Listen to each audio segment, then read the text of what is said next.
410 AD. The last Roman legionnaire steps onto a galley. The oars hit the gray water of the English Channel. And just like that, 4 centuries of civilization vanish into the fog. Behind them, they leave a province that has forgotten how to defend itself. A land of marble villas and paved roads suddenly stripped of its soul. But the silence didn't last. Imagine being a Briton standing on the Kentish cliffs, watching the horizon. You aren't looking for trade ships, you're looking for the sea wolves. They arrived not as conquerors at first, but as invited mercenaries, hired muscle brought in by a desperate warlord named Vortigern to stop northern raiders. He promised them land in exchange for blood. It was the single most catastrophic real estate deal in human history. Within a generation, the hired help invited their kin. The Angles, the Saxons, and the Jutes didn't just come to fight, they came to stay. They didn't just occupy Britain, they deleted it. In one of the most violent cultural displacements ever recorded, the Latin-speaking Christian Romano-Britons were systematically pushed into the jagged mountains of Wales and the mists of Cornwall. Their cities were burned, their language was buried, and their gods were replaced by Woden and Thor. How did a collection of fragmented pagan warbands manage to erase 400 years of Roman rule in a matter of decades? Why does the name England even exist when the people living there for millennia called it something entirely different? We've been told this era was a dark age, a void of history. But the truth is far more cinematic. It is a story of the Night of the Long Knives, where a peace banquet turned into a massacre. It's the story of the real King Arthur, not a knight in shining armor, but a desperate Romanized commander fighting a losing battle at Badon Hill. And it is the story of the Heptarchy, 7 warring kingdoms from the fierce heathens of Mercia to the saintly kings of Northumbria, all clawing for the soul of a new island. By the end of this journey, you will understand why you are speaking a Germanic language today instead of a Celtic one, and how, out of the ashes of a collapsed empire, these barbarian tribes forged the most powerful identity the world has ever known. This is not just history. This is the violent, legendary, and miraculous birth of England. To understand the birth of England, you first have to understand the sheer, terrifying scale of the collapse. When the Romans left, they didn't just take their soldiers, they took the operating system of civilization. Imagine waking up tomorrow and the internet is gone, the banks are frozen, and the police have simply vanished. That was Britain in the early 5th century. For 400 years, the Britons had lived under the Pax Romana. They spoke Latin in the forums, wore togas, and lived in heated villas. They had become civilized, which, in the brutal reality of the 5th century, was another word for vulnerable. They were a population that knew how to debate law but had forgotten how to hold a shield. And to the north and east, the predators were watching. The Picts from Scotland and the Scots from Ireland began raiding with a ferocity that bordered on the apocalyptic. The contemporary chronicler Gildas describes the Britons' desperate plea to Rome, a letter known as the Groans of the Britons. It read, "The barbarians push us to the sea pushes us back to the barbarians. Between these two kinds of death, we are either slaughtered or drowned." But Rome didn't answer. Rome was busy dying. This is where the story takes its first dark turn. Enter Vortigern. History remembers him as a high king, but he was likely a desperate warlord trying to hold together a fracturing island. He faced a classic geopolitical dilemma. He needed an army, but he had none. So he looked across the North Sea to the Germanic tribes, the Angles, the Saxons, and the Jutes. These were men who lived for the shield wall, men whose entire culture was built on the theology of the blade. He offered 2 brothers, Hengist and Horsa, a deal. Come to Britain, fight our enemies, and I will give you the Isle of Thanet as your payment. It seemed like a masterstroke. Why die in battle when you can pay someone else to do it? But Vortigern made a fatal calculation. He thought he was hiring security guards. He didn't realize he was inviting the successors to the throne. As the Germanic mercenaries realized just how rich and defenseless the land was, the trickle of hired help became a flood of migration. They didn't just want Thanet, they wanted the rolling hills of Kent, the fertile plains of East Anglia, and the heart of the Midlands. When the Britons eventually tried to stop the payments, the peace shattered. Legend tells of the Night of the Long Knives, a banquet meant to negotiate a peace treaty. At a signal from Hengist, the command, "Naimat iwer Saxes," take out your knives, the Saxons pulled hidden blades from their boots and slaughtered the British nobility in cold blood. The leadership of the island was decapitated in a single evening. The decades that followed weren't just a war. They were an erasure. This is the mystery that haunts historians. Usually, when a new group conquers a land, they marry into the existing culture. They adopt the language. But that's not what happened here. The Latin language didn't just fade, it was annihilated. The Christian churches weren't just closed, they were replaced by shrines to Woden. The Romano-Britons were treated not as subjects, but as wealas, an Old English word meaning foreigner or slave. It is the root of the word Welsh. In the space of a lifetime, the people who had lived there for centuries were made strangers in their own home. They were driven into the rugged mountains of the west, leaving behind their villas to crumble into the work of giants, as the bewildered Saxons later called the Roman ruins.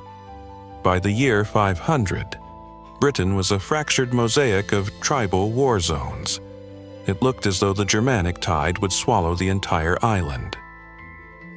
The sun was setting on the Celtic world, but then something impossible happened. Just as the last embers of Roman Britain were about to be extinguished, the Germanic advance didn't just slow down, it stopped. For nearly 50 years, the sea wolves were held at bay by a ghost. We've been told the Anglo-Saxons swept across Britain in an unstoppable wave, but the archaeological record tells a different, much more confusing story. There was a counterattack, there was a victory, and it was led by a man whose name isn't in the official Roman records, but whose shadow looms over every castle in England. What if the Dark Ages weren't a story of inevitable conquest, but the story of the most successful guerrilla insurgency in history? The resistance has a name, though history has tried to smudge it out: Mount Badon. Around the year 500, the Saxon tide didn't just slow down, it broke. In a massive, decisive clash, a coalition of Romano-Britons inflicted a defeat so crushing that the Germanic advance was paralyzed for 50 years. The man leading the charge? Legend calls him Arthur. Archaeology calls him a mystery. But contemporary records point to a leader named Ambrosius Aurelianus, the last of the Romans. He didn't fight with the wild desperation of a barbarian. He fought with the disciplined iron of a legionnaire. For half a century, the sea wolves were pinned to the eastern coast. The Britons had their miracle. The Dark Age almost ended before it truly began. But victory is a fragile thing. While the Britons celebrated their survival, they did the one thing an occupied people can never afford to do. They started fighting each other. Civil war among the British petty kings tore the defense apart from the inside. And while the Britons bled themselves white over old Roman titles, the Germanic tribes were busy doing something much more dangerous. They were multiplying. By the mid-6th century, the hired help was no longer a collection of war bands. They were a demographic explosion. The trickle of ships became a bridge of timber. The Angles, Saxons, and Jutes weren't just warriors anymore. They were farmers, smiths, and weavers. They were building a world where the Roman one had rotted away. This is the moment the map of Britain transforms into the Heptarchy, the Seven Kingdoms.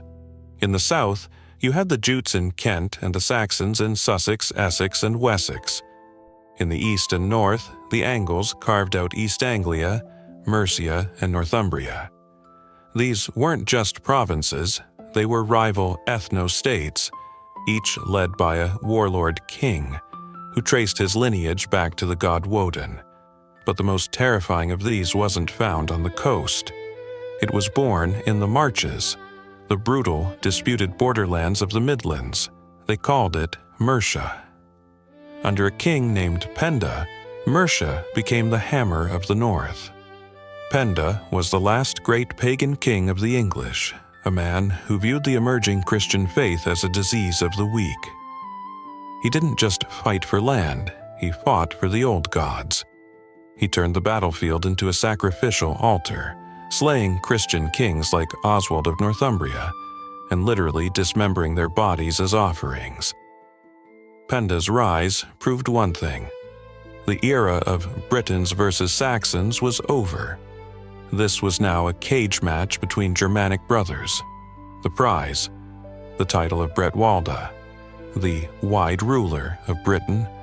As these seven kingdoms clawed at each other's throats, a new force arrived that would prove more powerful than any shield wall. In 597, a small group of monks led by Augustine landed on the shores of Kent. They didn't carry swords. They carried a silver cross and a book. Their mission was simple: reclaim the lost island for Rome. Not the Rome of the legions, but the Rome of the popes.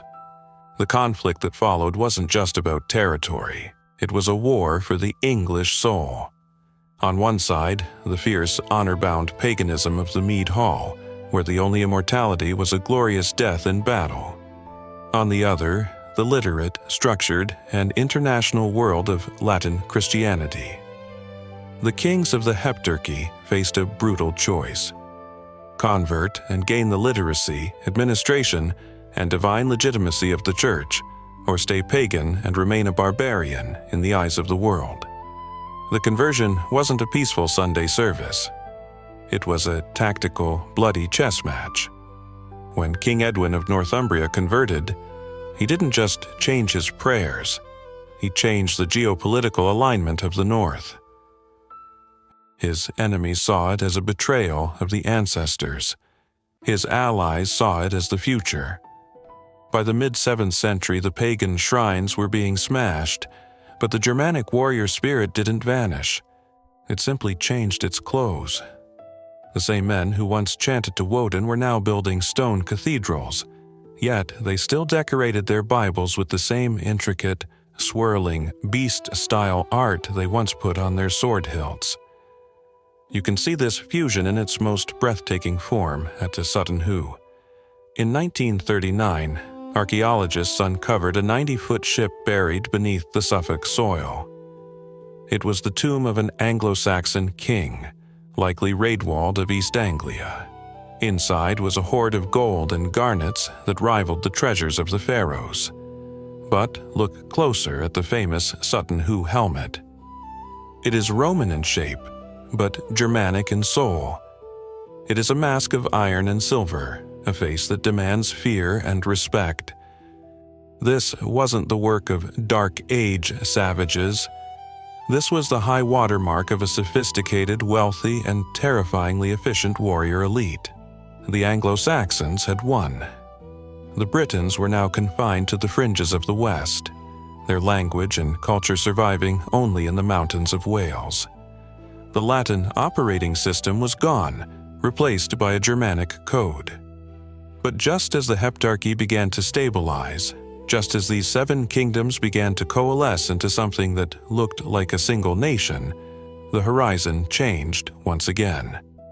The Anglo-Saxons had spent 300 years perfecting the art of the invasion.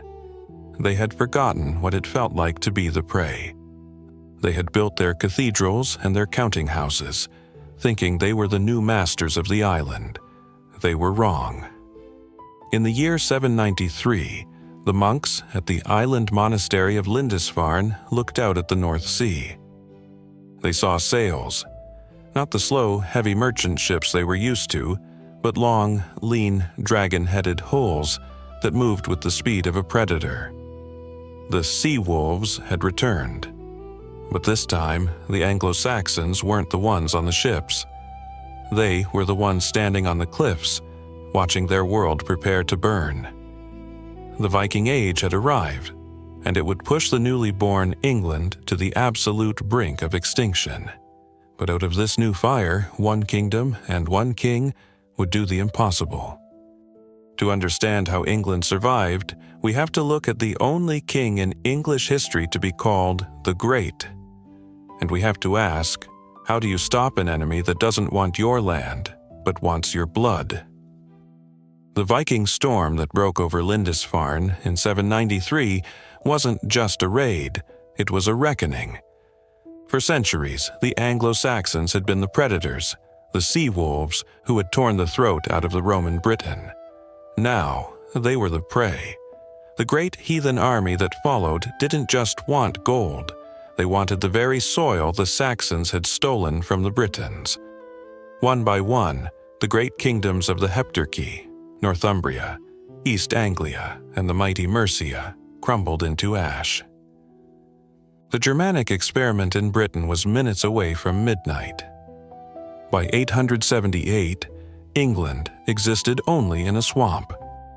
A single king, Alfred of Wessex, was reduced to a fugitive in the marshes of Athelney. This is the moment where the Dark Age provides its most profound answer. Why do you speak English today? Why did this collection of fragmented tribes survive when they should have been erased just like the Romans before them? It wasn't because they were better warriors than the Vikings.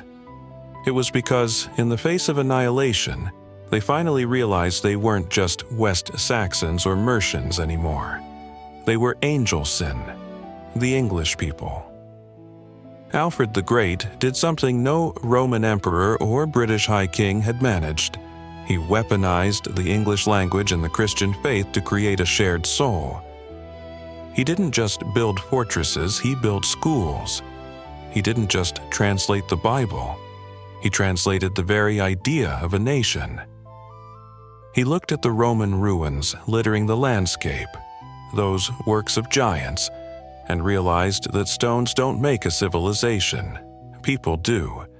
The Dark Ages were never a void, they were a forge. The violence of the 5th century invasions, the slaughter at the Night of the Long Knives, and the iron-fisted rule of pagan kings like Penda were the necessary, brutal ingredients of a new world. The Romano-Britons had lived in a world of marble and law, but they had lost the will to defend it. The Anglo-Saxons brought the theology of the blade, a fierce, stubborn survivalism that, once tempered by the literacy and structure of the church, became an unstoppable cultural force. This is why the name England exists. It is a name born of blood and fire, but sustained by a radical new identity. When the Germanic tribes deleted Roman Britain, they didn't just clear the land. They planted a seed that was hardier, more adaptive, and more resilient than anything the Mediterranean world could produce. They replaced the Pax Romana with the English shield wall. Not just a military formation, but a social contract. You can still feel the echoes of this transition today. Every time you speak, you are participating in the victory of those Germanic warbands. When you use words like earth, sun, house, and heart, you are speaking the language of the men who stood their ground at Badon Hill and Sutton Hoo. The Latin of the Caesars is found in our science and our law, but the English of the Saxons is found in our bones. The birth of England was a miracle of timing and tragedy. It required the collapse of an empire, the betrayal of a king, the legend of a hero like Arthur, and the vision of a scholar like Alfred. It was a 400-year war for the soul of an island, fought by people who refused to be forgotten. They took a province left for dead by Rome and turned it into the most influential cultural engine in human history. They were the sea wolves who became the architects of the modern world. The fog of the 5th century has finally cleared, and what it reveals isn't just a story of conquest, but a story of becoming. Out of the ashes of a vanished empire, the English didn't just find a home, they forged a legacy that would eventually span the globe. From the ruins of the marble villas rose the timber halls of a people who knew that history isn't something that happens to you. It's something you carve out of the earth with your own 2 hands. This is the English soul, born in the dark, but destined for the light. The story of Alfred, the sea wolves, and the miraculous birth of England is more than a chronicle of the past. It is the blueprint of the resilience that still pulses through our modern world. But the birth of the English soul was only one chapter in a much larger, more violent saga of human becoming. The same theology of the blade and the same desperate hunger for identity have forged the frontiers of every great civilization, from the iron-bound fjords of the north to the sun-scorched ruins of the Mediterranean. If you've felt the weight of that history, if you realize that the world we inhabit today is built atop the work of giants and the sacrifices of those whose names have been nearly erased by time, then you are exactly why this channel exists. We don't just recount dates, we excavate the human spirit. We look for the moments when the impossible happened, and we study the people who, when faced with total extinction, chose to rewrite the future with their own hands. The Dark Ages are full of these forgotten fires, and we are just beginning to bring them back to the light. If you want to understand the hidden gears of the world you see through your window, and if you want to stand at the shoulder of the commanders, the outcasts, and the visionaries who built our reality out of mud and ash, then make this journey official. By joining us, you are ensuring that these legends and the brutal lessons they left behind are never buried again. The next chapter is already gathering on the horizon. We are moving from the marshes of Athelney to the next great clash that defined the human experience. History isn't something that happened to them. It's a living inheritance we carry in our bones. Let's keep digging into the foundations of the world, one saga at a time. The shield wall is forming, and there is a place in it for those who seek the truth. Stay with us, and let's see what else the fog has been hiding.